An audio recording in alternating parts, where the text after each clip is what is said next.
Selamat datang kembali di penjelajahan materi kita. Kali ini kita bakal dalami topik yang wah bikin penasaran sekaligus agak merinding ya. Brainwashing, cuci otak. Betul, topik yang sering banget kita dengar, tapi mungkin pemahamannya perlu diluruskan. Nah, sumber kita kali ini dari gagasan-gagasan utama di buku Brainwashing, The Science karya Kathleen Taylor. Keren nih bukunya. Iya, buku itu komprehensif sekali. Dia nggak cuma bahas asal-usul istilahnya dari zaman perang, tapi juga bongkar mekanisme di baliknya. Psikologis, sosial, sampai ke level ilmu saraf. Sampai ke otak kita ya, gimana bisa berubah. Itu dia. Jadi misi kita hari ini, kita bedah bareng-bareng inti materinya. Brainwashing itu sebenarnya apa sih?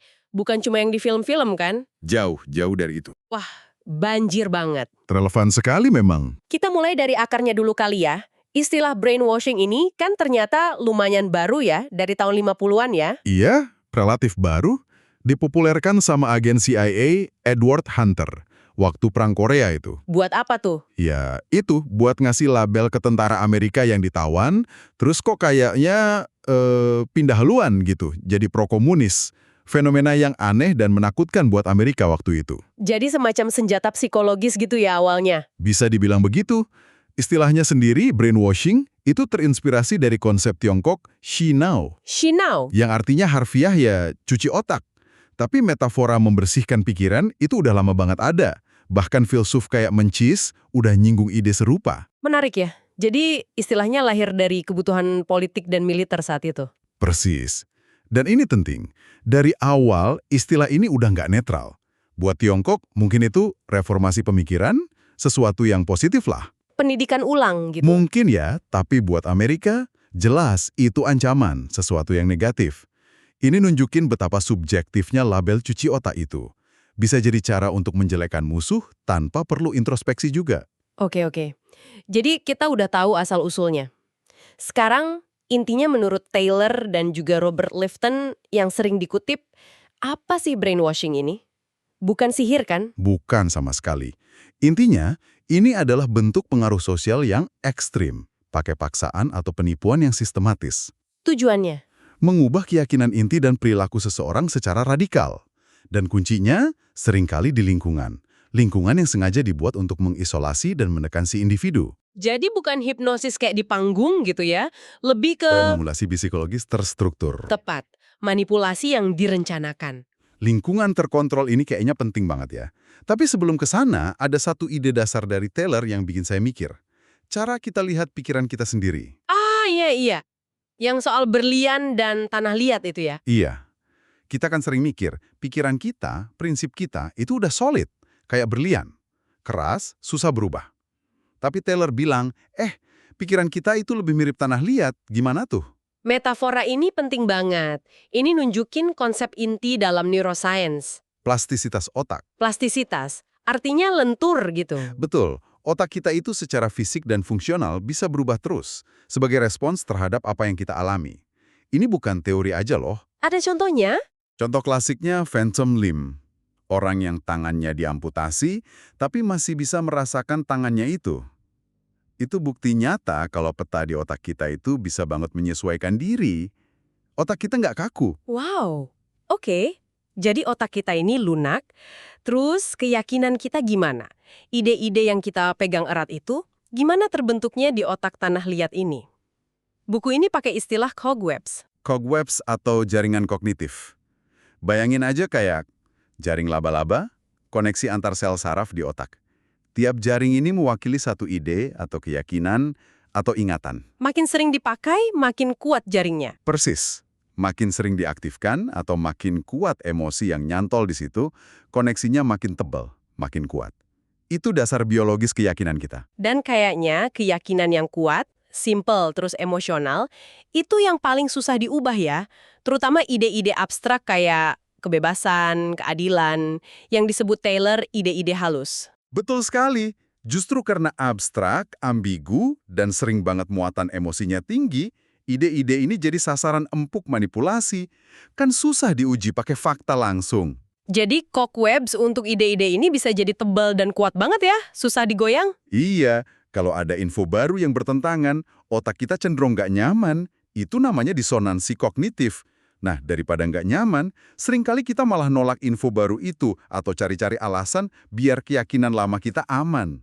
Nah, ini nyambung lagi ke lingkungan terkontrol tadi. Gimana kondisi ekstrim bisa memaksa perubahan di cobwebs ini? Di sini 8 tema totalisme Lifton masuk ya? Iya, 8 tema Lifton ini kayak cetak biru untuk memahami gimana lingkungan totaliter, kultus, rezim represif bisa efektif banget mencuci otak. Apa aja tuh 8 itu? Coba kita urai sedikit. Pertama, milieu control. Kontrol total atas semua informasi. Nggak boleh kontak dunia luar, bacaan dibatasi, semua diatur. Isolasi total ya? Kedua, manipulasi mistis. Pemimpin atau ajarannya dianggap punya tujuan luhur, suci, di atas manusia biasa. Ketiga, tuntutan kemurnian.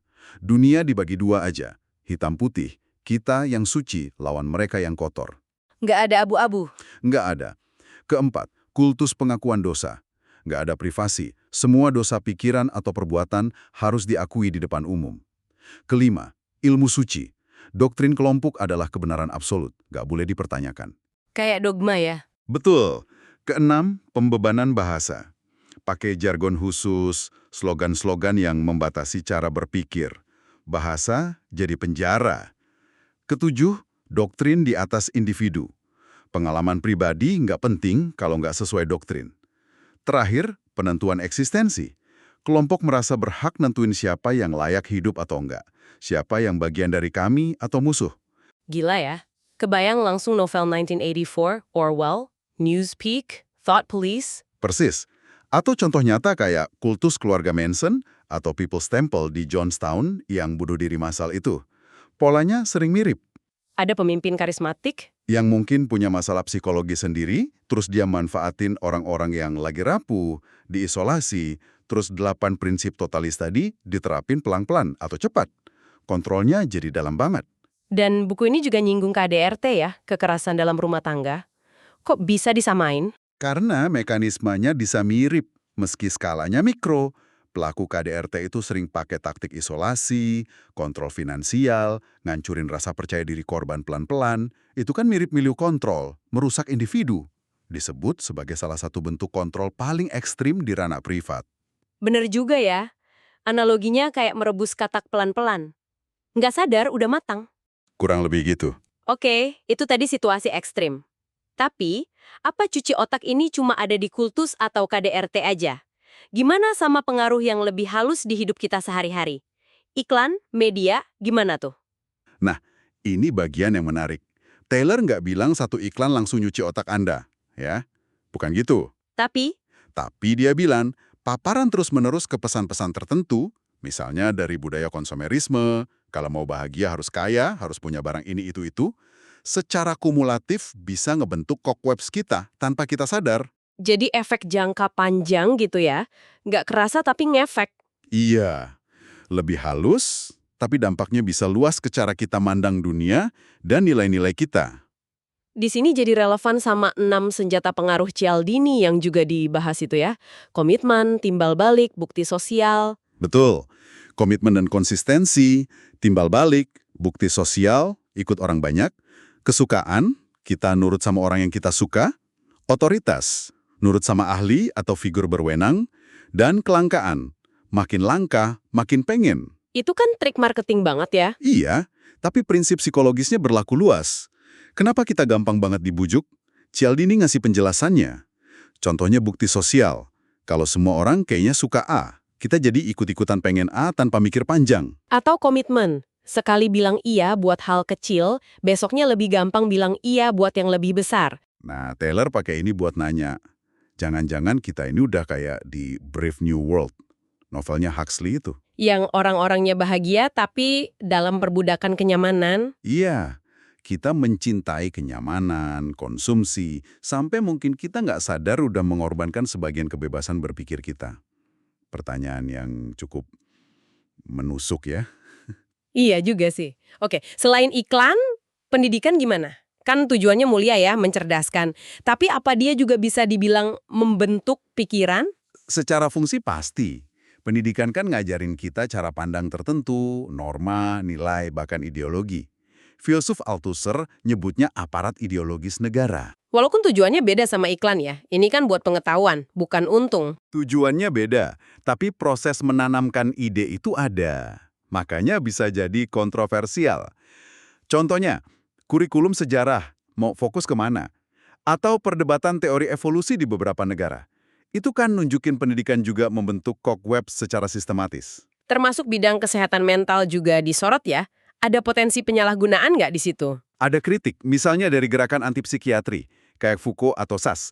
Mereka bilang, kadang diagnosis gangguan mental itu bisa jadi alat kontrol sosial untuk mendefinisikan mana yang normal, mana yang menyimpang. Bukan berarti semua terapi itu buruk ya? Tentu bukan. Tapi penting untuk sadar, ada potensi bias kekuasaan di situ. Nah, ini nyambung ke eksperimen Milgram soal kepatuhan. Yang orang disuruh nyetrum orang lain itu ya? Yap, orang biasa disuruh sama ilmuwan berjas putih, ternyata banyak yang nurut aja, nyakitin orang lain, walau sebenarnya cuma pura-pura. Milgram nyebutnya agentic state. Orang merasa cuma jadi agen atau alat, tanggung jawabnya di si pemberi perintah. Ini nunjukin betapa kuatnya pengaruh otoritas, termasuk otoritas medis atau ilmiah ya, bisa bikin kita melakukan hal yang sebenarnya bertentangan sama nurani. Bisa banget. Oke, jadi jelas banget ya pikiran kita ini emang tanah liat.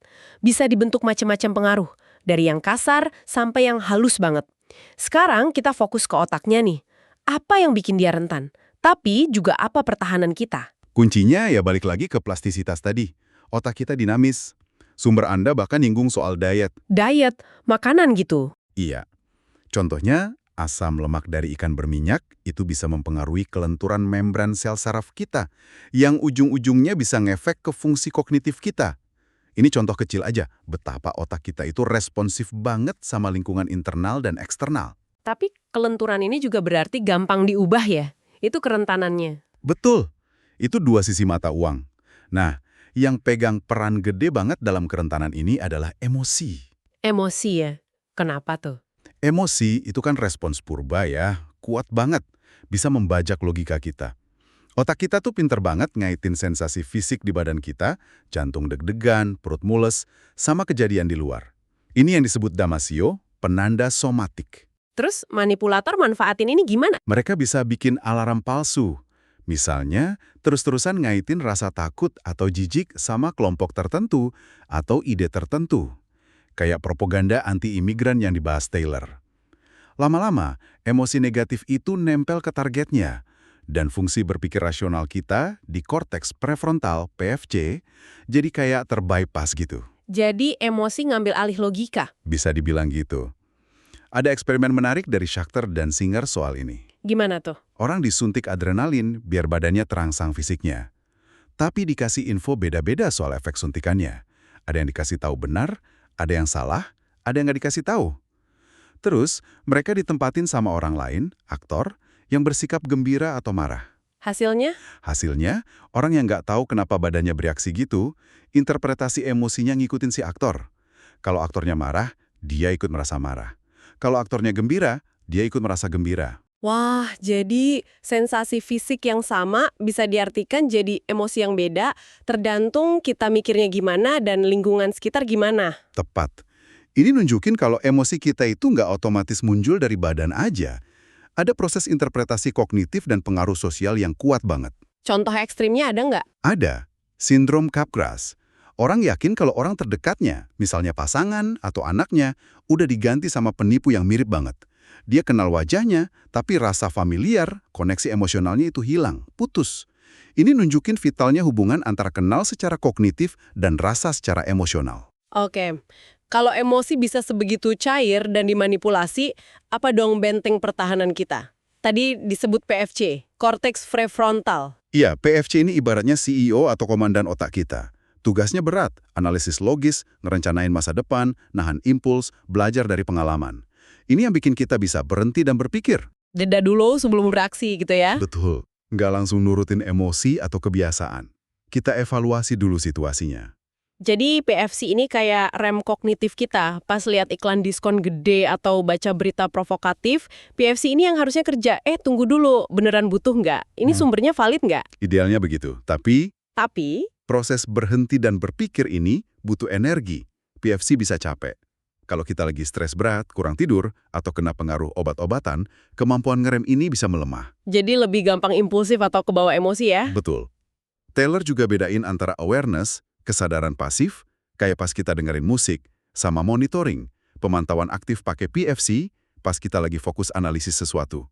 Nah, kemampuan monitoring ini yang jadi benteng utama kita. Tapi kan ada orang yang kayaknya lebih gampang kena pengaruh ya daripada yang lain. Kenapa tuh? Apa aja faktornya? Macam-macam chapternya. Pertama, jelas kekuatan cobwebs yang udah ada.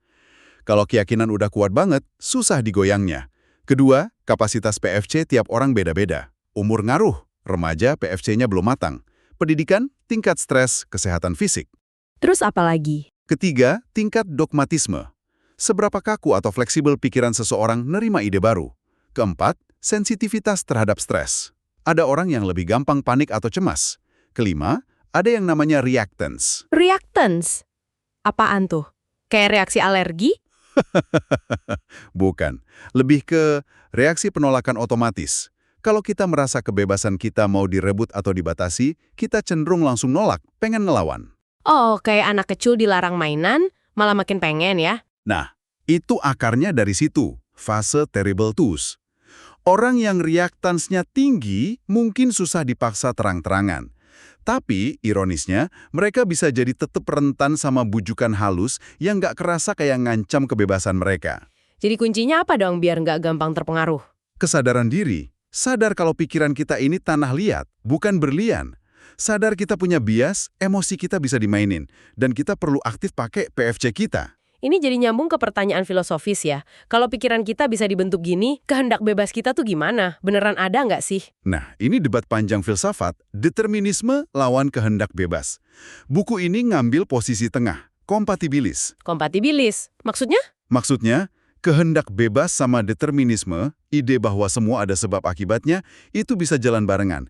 Kebebasan itu bukan berarti kita bisa bertindak tanpa sebab sama sekali. Terus apa dong? Kebebasan itu lebih ke kapasitas kita untuk paham sebab akibat, terus pakai pemahaman itu buat prediksi masa depan, dan milih tindakan yang sesuai sama tujuan jangka panjang kita. Kayak bikin negosiasi antara keinginan sekarang sama hasil di masa depan. Oh, jadi kayak nahan diri nggak jajan boros sekarang biar bisa nabung buat nanti. Itu contoh kebebasan. Bisa dibilang gitu. Itu namanya intertemporal bargaining. Kemampuan menimbang jangka pendek versus jangka panjang. Itu butuh PFC yang kerja bagus. Dan perasaan bebas memilih itu sendiri penting ya? Penting banget. Itu emosi positif yang memotivasi. Dan reactance tadi bisa dilihat sebagai sinyal alarm kalau kemampuan kita untuk bernegosiasi dengan masa depan ini diancam dari luar. Oke, masuk akal. Nah, ngomongin masa depan. Gimana dengan teknologi? Pencitraan otak makin canggih, stimulasi otak makin presisi, nanoteknologi.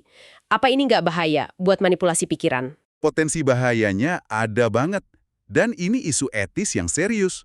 Bayangin aja teknologi yang bisa hapus atau tulis ulang cobwebs. Mungkin niat awalnya baik, nyembuhin pedofilia misalnya. Tapi batasnya di mana? Bisa jadi nanti dipakai buat ngubah keyakinan politik atau agama yang dianggap salah. Itu kekhawatirannya. Atau ancaman dari realitas virtual yang makin nyata. Bisa-bisa kita kayak di film The Truman Show, hidup dalam skenario tanpa sadar. Waduh, terus pertahanan kita apa dong ngadepin ini semua, baik yang sekarang udah ada maupun yang mungkin datang? Kata Taylor, pertahanan mendasarnya tetap sama. Kapasitas kita buat berhenti dan berpikir. Jadi balik lagi ke PFC ya? Iya. Artinya, kita perlu secara sadar dan aktif membudayakan skeptisisme yang sehat. Berpikir kritis. Jangan telan mentah-mentah semua informasi. Tanya terus. Bahkan humor itu bisa jadi penangkal dogmatisme loh. Serang langsung malah bikin orangnya makin keras kepala kan karena reactance tadi? Betul. Saran Taylor, jangan hadapi langsung. Lebih efektif itu menggembosi keyakinan-keyakinan pendukungnya pelan-pelan. Dan yang lebih penting lagi, atasi akar masalah sosial atau emosional yang bikin ideologi itu menarik. Misalnya, kalau orang marah karena merasa nggak adil, ya atasi ketidakadilannya. Jadi bukan cuma lawan idenya, tapi juga kondisi yang bikin ide itu subur. Kurang lebih begitu. Nah, sebagai vaksin sosial biar nggak gampang kena cuci otak gaya totalitaris, buku ini nawarin pendekatan FACT. Apa tuh FACT? Itu akronim dari 5 prinsip. Freedom, kebebasan individu, privasi dihargai, Agency, menekankan kemampuan dan tanggung jawab individu untuk bertindak. Ends not means, manusia itu tujuan, bukan alat. Thinking, berpikir kritis harus didorong dan diajarkan. Dan complexity, mau mengakui dunia ini rumit, nggak hitam putih aja. Gimana Facet ini ngelawan 8 tema totalisme Lifton tadi? Nyambung banget. Misalnya, freedom dan ends not means itu jelas lawan dari milieu kontrol dan kultus pengakuan dosa. Menghargai privasi dan otonomi individu, Terus thinking, itu lawan dari ilmu suci atau dogma. Mendorong orang bertanya, bukan cuma nurut. Complexity lawan dari tuntutan kemurnian, yang maunya simple, hitam putih. Facet ngajak kita nerima kerumitan. tapi nerima Facet ini kan butuh usaha bareng ya? Nggak bisa sendiri-sendiri. Pendant. Pendidikan yang beneran ngajarin mikir, bukan cuma ngapal. Dan hukum yang melindungi kebebasan individu. Oke, jadi kalau kita simpulkan nih, cuci otak itu bukan mistis ya, tapi proses psikologis dan neurologis yang bisa dipelajari. Ekstrim tapi nyata. Dan intinya, pikiran kita ini emang tanah liat. Bisa dibentuk. Itu kerentanan kita, tapi sekaligus potensi terbesar kita juga. Potensi buat belajar, buat berubah jadi lebih baik. Dan kesadaran soal kelenturan ini justru bikin kita makin perlu. Makin perlu ngasah senjata pertahanan kita, berpikir kritis, kenali cara kerja pikiran kita sendiri, biasnya, emosinya, dan bangun lingkungan sosial yang dukung prinsip Facet tadi. Kebebasan, tanggung jawab, berpikir, terima kompleksitas. Itu pertahanan berlapis kita. Nah, sebagai penutup nih, ada satu detail kecil tapi bikin mikir dari buku ini. Soal diet tadi. Yang ikan berminyak itu ya. Iya, kalau makanan aja bisa ngubah cara kerja otak kita secara fisik, gimana dong dengan pengaruh-pengaruh lain yang lebih halus, tapi terus-terusan ada? Algoritma media sosial, tekanan teman, iklan di mana-mana, yang ngebombardir kita tiap hari.